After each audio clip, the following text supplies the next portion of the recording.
Nandahil sa brag-brag! With the fifth chambers unanimously.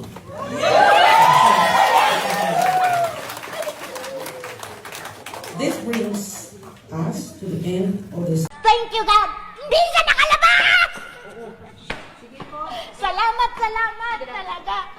Pagod ko sa anak ko. Ano ang iyong reaction kanina nung sinabi na hindi pinayagan yung interim release?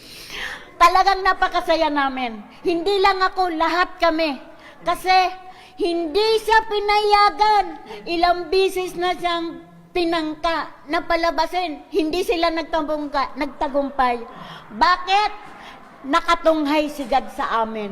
At siya ang nagbibigay ng katarungan sa amin. Maraming salamat sa kanya. Pa-birthday ng sa anak ko. Kasi birthday niya. Opo. Ng 26. Thank you. Ito po yung nasawi. Ano po yung pangalan niya, ma'am? Sunny Espinosa.